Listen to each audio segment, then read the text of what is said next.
Why do you suppose it is, in the House of Commons, the firm for which you work is described as a high-risk vendor?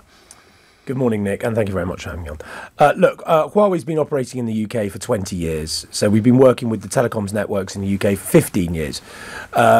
We provide the network equipment, so the telecoms network kit that the telecoms operators put in their networks. They own and operate the networks. We work with every single telecoms operator in Europe. What the government has done in the last, yesterday and the last few days, has made an announcement that's sort of been following sort of 18 months of policy work and policy review. So they've done a detailed review.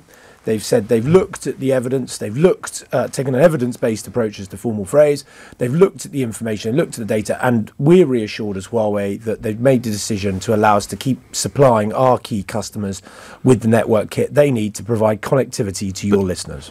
But that doesn't explain, why do you imagine you're seen as high risk? You mentioned Europe, for instance. Concerns have been expressed in Germany, and you'll be aware that in Poland, 2 men were detained on suspicion of spying, working for Huawei.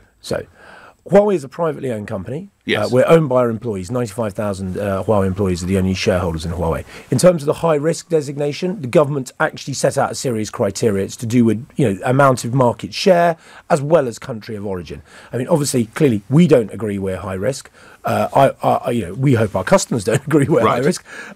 We're not high risk. We've actually got the most reliable network equipment in our sector. Right. We're the world leader at what we do. Yes. And we're the world leader because last year we invested over $15 billion into research and development. I don't think that really, that's not the issue that's being contested here. The concern is that 2 of your, I don't know whether colleagues, former colleagues, in Poland were detained on suspicion of spying. Germany's expressed concerns, and we know that the US and Australia doesn't think that the UK should have proceeded. I'm just trying to get to why the bottom is you're seen, if you'll pardon the expression, as a sort of bogeyman here. Well, we are a Chinese company. There is a narrative around China. There's not a great deal of understanding of either the technology, broadly, how these networks are working. What is going on is these networks are becoming more important. We live in the digital age, the information age. Everything's going to be sensing, everything's going to be connected, everything's going to be intelligent. These networks are going to be much more important to all of our lives, all of our businesses. And the point is, this is an important debate to be having, but we want to keep it at a fact-based level. We don't want to sort of go with unsubstantiated allegations. Well, respectfully, 2 people being arrested in Poland is fact. So, yeah, that is fact. And the US and Australia opposition is a fact as well. Yeah, so the Polish government have made clear that the people arrested in Poland, they're not being arrested to do with anything to do with the work that they do for Huawei. Right. So I can't actually get into the individual case, clearly, but the Polish government has made it clear that the reason they were arrested was nothing to do with the work that they do for Huawei. We have categorically stated we've never done anything at the request of any government that would in any way compromise what is the level of involvement of the Chinese government with the organisation you work for, with the firm you work for? So no different to any other Chinese company, and actually many Western companies. What does that mean, though? I don't live in China. That means that they have some involvement. Well, it's like we pay taxes. Right. We comply with all the rules and regulations and laws and regulations within China, like we do in every market where we operate. But in China, my understanding is, under Chinese law, a Chinese company can be compelled to provide the state with certain information. Is that correct? So this law has been sort of mischaracterised, I would say. This law is quite similar to the laws, it is similar to the laws that have been enacted in other countries around legal intercept.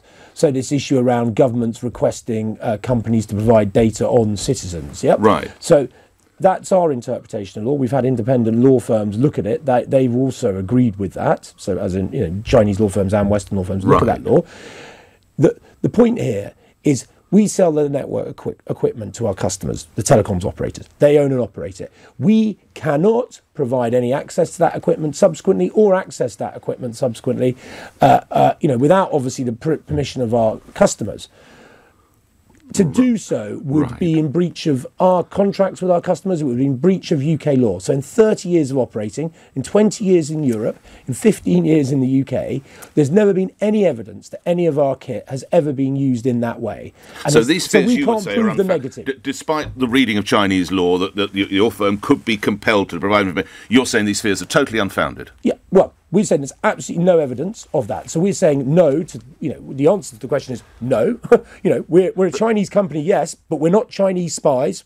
That's, we provide telecoms network equipment. Even the deal the British government have done, will you accept, almost keeps you at arm's length? Do you know there are certain stipulations that you have to satisfy? So even then, does that not still show a level of concern, do you think, from the British government? So, I can't speak on behalf of the British government, but what I can tell you is they've spent 18 months looking at that, taking the evidence-based approach, looking at the facts. They've had our source code in a centre overseen by, a security-cleared British nationals. And having looked at the facts, they've taken a decision to allow our customers and allow Huawei to keep selling to our telecoms network customers. But not at sensitive sites and only a certain market share.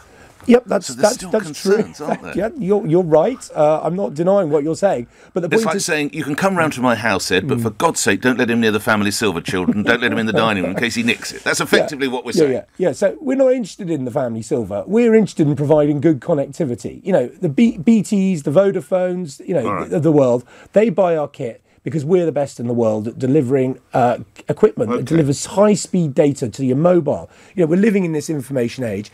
We're the world leader because we've invested more in R&D. I was going to say, you've taken it on the chin, so let's finish with, what are you bringing? What does Huawei bring to the equation? Why have they become, they give you a fair chance, why are they the market leader? What does your firm provide? It's the $15 billion of investment over, over $30 billion in the last 2 years into research and development. To put that in context, that's over half of what the UK overall as an economy spends on research and development. So the guy who founded our business, Ren Zhengfei, he has always committed to spending 10% of the revenue into research and development.